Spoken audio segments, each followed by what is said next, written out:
7h44, bienvenue, c'est le petit déjeuner politique d'Éric Coquerel, député La France Insoumise de Seine-Saint-Denis. Bonjour Éric Coquerel. Bonjour. Le président de la République hier soir à la sortie du Conseil de défense spécial à l'Élysée a dit « Les islamistes ne dormiront pas tranquilles en France ». Vous applaudissez, vous y croyez ? Que les tenants de l'islam politique, je précise bien ça parce que c'est important, parce que sinon on fait amalgame par amalgame. L'islam politique, c'est des gens qui prétendent quelque part pour aller vite, par les moyens divers, imposer une religion en France en termes de politique, imposer l'islam. Bon. Que ces gens-là soient surveillés, punis, empêchés de nuire, oui. Maintenant, il faudrait les moyens. Et donc, parce que c'est des choses très ciblées qui nécessitent, on vient de le voir, du renseignement, des moyens humains. Et force est de constater que depuis quelques années, manifestement, il y a des gens, par exemple ce Tchétchène, qui peut sur les réseaux sociaux, simuler une décapitation. Il l'avait fait et ne pas avoir de problème.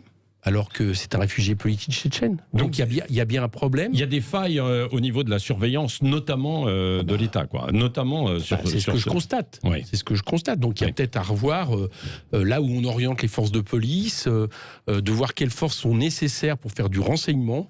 Encore une fois, humain. J'insiste sur ce mot. Je pense que on a dérivé de ce point de vue-là. Et c'est ça, la réponse doit être là. On a les lois. Les appels à la haine sont punis, les appels au meurtre sont punis. Oui. Ça n'a pas été le cas là, dans ce cadre-là, pendant une semaine. Oui, justement là aussi.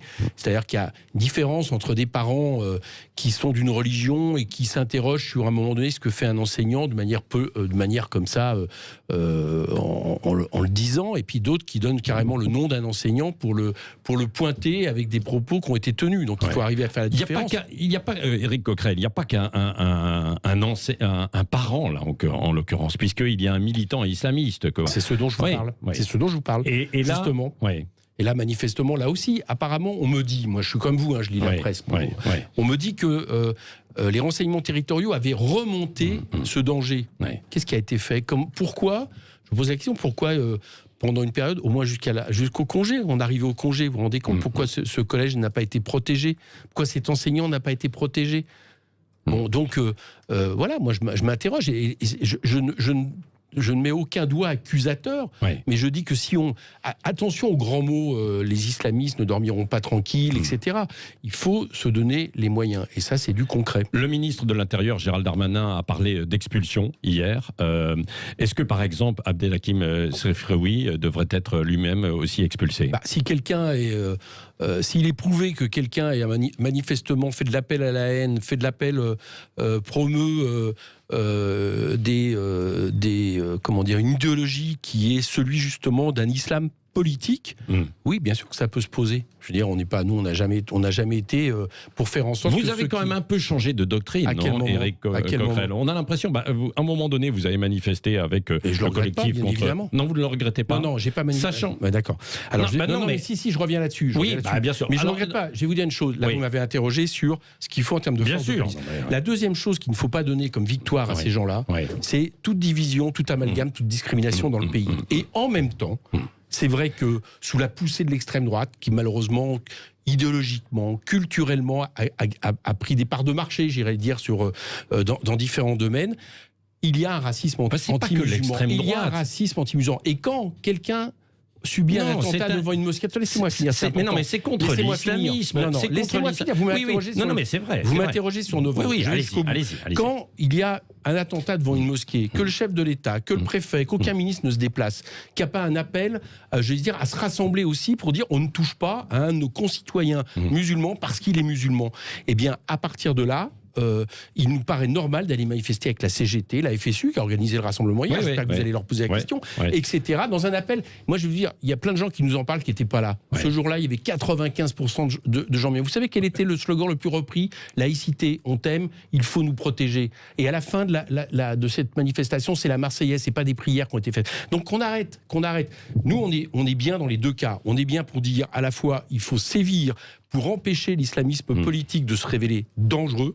Et à la fois, il ne faut pas faire d'amalgame et il faut protéger nos concitoyens de la deuxième religion en France, parce que nous ne voulons pas de guerre de religion et nous ne voulons pas céder un point aux terroristes qui aimeraient nous y amener. Oui, mais c'est parce que dans les manifestations de soutien auparavant avec le collectif contre l'islamophobie en France, comme j'ai manifesté, vous avez raison. Il y avait quelques personnes qui avaient des liens avec l'islamisme fondamental. Ça, vous le reconnaissez, peut-être quelques-uns, mais ils étaient très minoritaires. Et je vais vous dire une chose. Moi, au moment de la mort de Mireille Knoll, et c'est pas la première fois qu'il est question d'antisémitisme, je manifeste à côté d'organisations comme le CRIF ou la LDJ, qui est une organisation déclarée terroriste aux États-Unis. Je le fais malgré tout, d'accord ? Donc je ne vois pas pourquoi c'est le seul domaine où on irait regarder dans le détail s'il n'y a pas un propos gênant, et qu'un autre côté, on ne me reproche pas de manifester avec le CRIF, dont je vous rappelle que le CRIF, quand même, est une organisation communautaire qui appelle les Français à aller dans l'armée israélienne, ou le LDJ qui nous a virés de cette manifestation sans qu'il y ait beaucoup de réactions des gens qui étaient autour de nous. D'accord ? Donc je vous le dis, la question n'est pas là, la question elle est le thème, avec qui on manifeste. Il y avait à peu près tous nos proches qui étaient là. La CGT, c'est pas rien quand même. Attaque, c'est pas rien. La FSU, c'est pas rien. Les Verts, c'est pas rien, etc.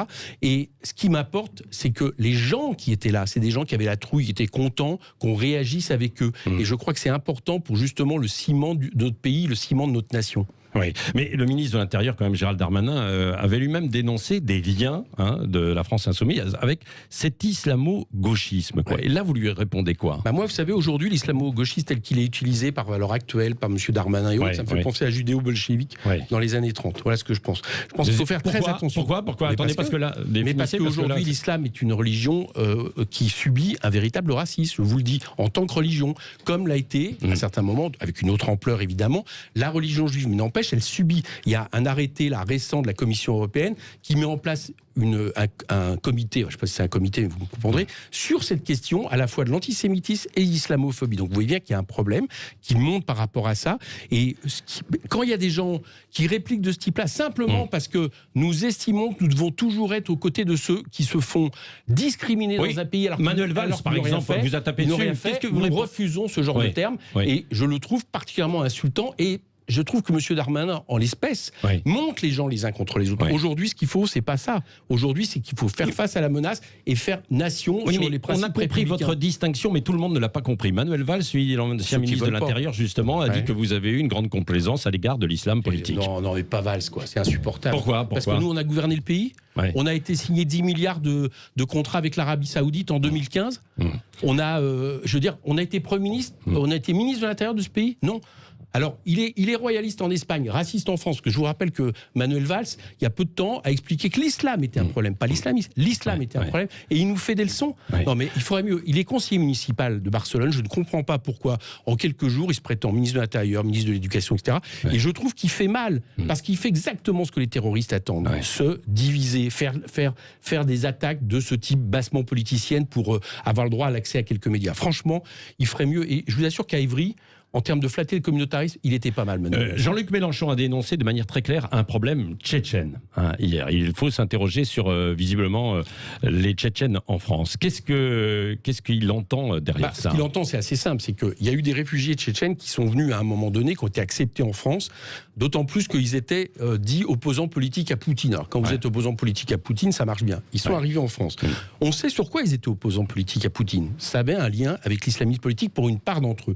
Et ce qu'on constate, c'est que récemment, Opéra, Dijon, où quand même 150 personnes se sont rassemblées sans que personne ne voit le fait qu'ils allaient semer la terreur à Dijon. Pour un règlement de compte entre eux. Et là, cette fois-ci, manifestement, ils ne sont pas assez surveillés. Donc ce que nous disons simplement, c'est que au lieu de traiter les uns d'islamo-gauchistes, M. Darmanin devrait très certainement accentuer la surveillance sur ces personnes, et ceux, je dis bien ceux, j'amalgame pas, mais ceux qui à un moment donné se trouvent faire de l'islamisme, être partisans de l'islamisme politique, bah oui, leur place n'est pas ici. Donc voilà ce que je pense, la manière de traiter cette question. Pas que les Tchétchènes, parce qu'il y a d'autres filières. Sauf que là, il se trouve que récemment, ils ont fait fort, et que moi j'ai lu hier, moi je suis comme vous, j'ai lu qu'un ancien RG, dommage que l'RG n'existe peut-être plus au niveau de renseignement humain, mais explique que la surveillance est quand même pas très forte sur les Tchétchènes. Donc je ne dis pas, je fais pas d'amalgame, je ne parle pas de tous les Tchétchènes, je Je dis simplement qu'il faut accentuer sa surveillance pour éviter ce genre de choses. Si on avait eu une surveillance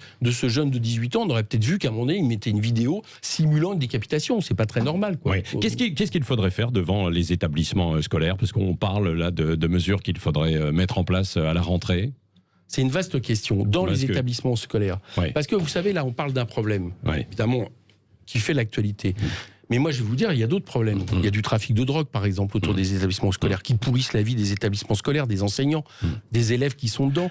Donc, je pense que, d'abord, il faut toujours renforcer le corps enseignant. D'accord ? En termes de nombre, il faut mettre, par exemple, il le demande sans arrêt, ce qu'on appelait de votre temps et du mien, des surveillants généraux. Je ne sais plus comment ça s'appelle aujourd'hui, mais qu'importe. Il faut faire en sorte qu'il y ait plus d'encadrement dans le collège. Et puis, à partir de là, quand il y a la moindre alerte, et là, il y en avait une, il faut effectivement que les forces de police soient présentes. Et les enseignants doivent continuer. Ce qui veut dire d'ailleurs qu'à mon avis, le retour à une police de proximité dans ce pays, plus des services spéciaux dédiés à des luttes, par exemple la lutte antiterroriste, serait peut-être pas mauvaise. Oui, est-ce qu'il faut que les profs continuent justement de montrer aussi les caricatures en classe ?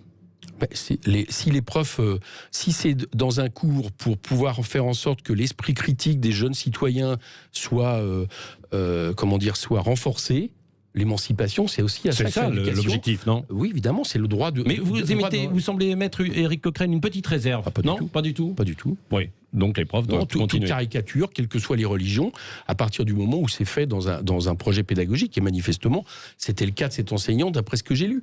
Donc voilà, c'était pour essayer de susciter chez l'élève une réaction, un retour, pour justement avoir un dialogue sur la question d'une chose importante dans ce pays, qui est justement l'esprit critique. Oui. Éric Coquerel, question aussi avec Cécile de Ménébus. Cécile. Dans une vingtaine de minutes, on va recevoir l'avocat Thibault de Montbrial, qui a écrit un livre qui s'appelle Osons l'autorité. Est-ce que, comme il le conseille, il appelle, lui, à interdire le mouvement des frères musulmans ? Des frères musulmans, je ne crois pas qu'il y ais un mouvement des frères musulmans en France en tant que tel, si. Ils sont très présents, effectivement. S'il y a un mouvement, moi je vais vous dire une chose. Je crois en même temps, qu'on soit très clair, c'est que ces gens-là, ils veulent donc nous diviser, nous monter les uns contre les autres. Et ils veulent aussi faire en sorte que nos principes, nous les renions, notamment les questions de liberté publique, ou par exemple la question de la séparation des pouvoirs, de faire en sorte que la justice, à un moment donné, mette son nez. C'est pour ça, par exemple, que je ne suis pas pour faire en sorte que tous les fichiers S, quelle qu'elle soit, alors que c'est un signalement administratif, soit tout d'un coup expulsé. C'est normal que la justice mette son nez dans cette affaire, sinon on passe dans un autre régime et en plus ça ne sera pas forcément efficace. Bon. Donc, je vous réponds de la même manière. S'il se trouve qu'il y a une association qui, encore une fois, professe de manière très claire l'islam politique, eh bien, à partir de là, oui, ils n'ont pas lieu d'être. Mais ça doit être le cas d'autres associations. Mais je vais vous dire un truc sur les réseaux sociaux. Je ne fais pas la comparaison en termes de dangerosité. N'empêche, sur les réseaux sociaux, par exemple, il y a un syndicat de police qui s'appelle Synergie, depuis quelque temps, qui fait des menaces absolument terribles par rapport à des journalistes et autres. Moi, je m'interroge sur le fait que des syndicats policiers fassent ce genre de choses.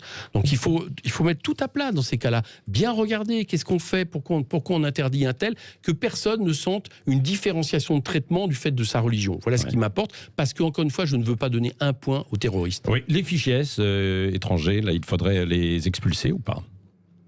Les fichiers S. Je viens de vous répondre. Je ne suis pas pour globaliser.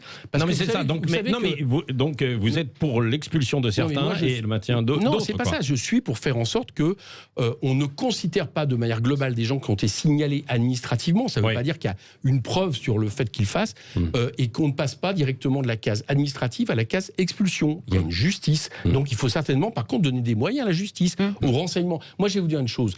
Tout ça, c'est cette histoire de dire on va expulser tous les fichiers, etc. et on sera tranquille après.